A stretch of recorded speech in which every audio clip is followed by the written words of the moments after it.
Hi, my name is Clint Project. Welcome to the third installment of the 128-part series, Investment Strategy. What does that even mean? In this installment, we'll be looking at if there's a correlation between my computer working and risk, measured in beta, market value expectations, measured in PE ratio, and profitability, measured in earnings per share. The first metric that we looked at was beta. It's a measure of stock volatility relative to the rest of the market. A beta less than 1 signifies that it's less volatile, while 1, where it's equal to 1, you would expect it to move in line with the market, and where it's greater than 1, it is of higher risk than the aggregate market. The next thing that we looked at was earnings per share. The classic indicator of a firm's profitability. It is the earnings minus preferred stock dividends over average outstanding shares. We took all the data based on our rolling 52-week, so it was the most recent as of our last in-class.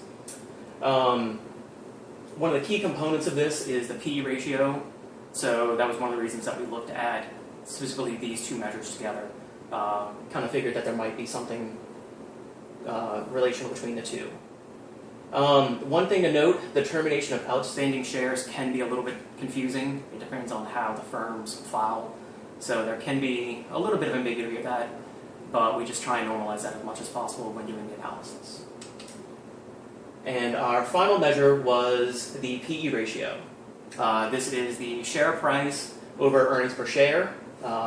Pretty straightforward. What we're looking at is the growth potential. One thing to really look at is the inter-industry idiosyncrasies. Some industries do have perpetually low PE ratios, while others have falsely high. But with what we looked at, it was the Dow 30, broken down 2014 year-to-date, including part of 2013 for that 52-week.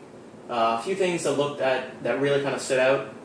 Goldman Sachs had a 1.99 beta, far and away the most volatile, while Verizon had a negative 0.02 beta. Very much opposite ends of the spectrum as far as volatility. Within PE ratio, Travelers had the lowest at 9.51. Still, not a poor PE ratio by any stretch, but amongst the sample size, it was the lowest.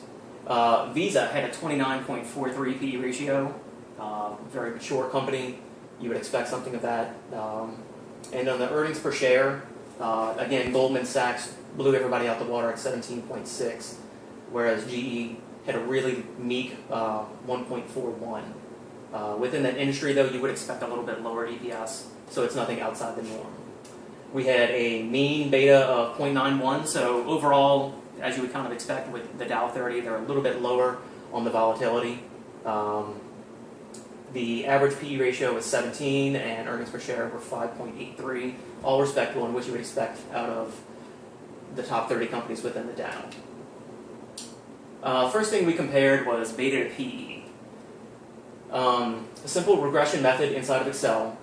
We had a negative 1.279 t-stat.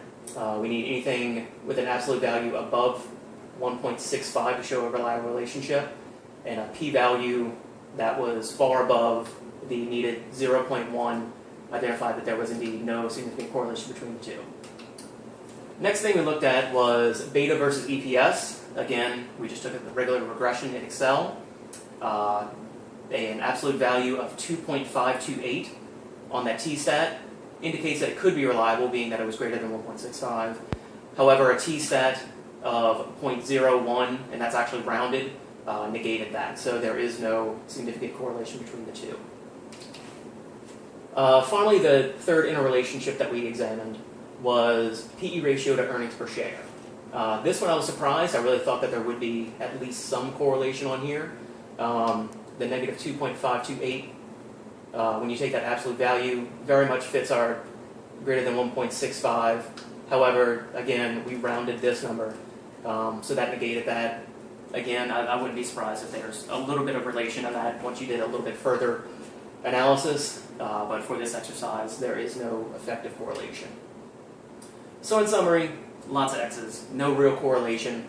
However, these are three things that you should look at, especially when we look at our next project. We'll look at all of these and determine, when you're analyzing your portfolios, you want to take into account risk, profitability, and market value estimations.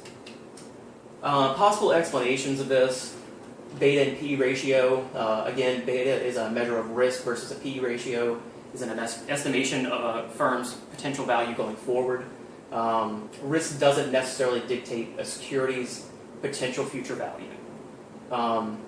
With that being said, that is probably something that is taken to accord when valuing a little bit, but it's not a direct correlation. It's not a direct driver. PE ratio versus earning per share. Even though your PE ratio denominator is your earnings per share, there is no real direct correlation that we could prove in this exercise, simply because past performance doesn't absolutely guarantee future results.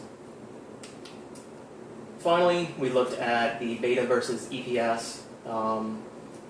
Simply put, risk relative to market volatility is not necessarily a factor of looking at a firm's profitability.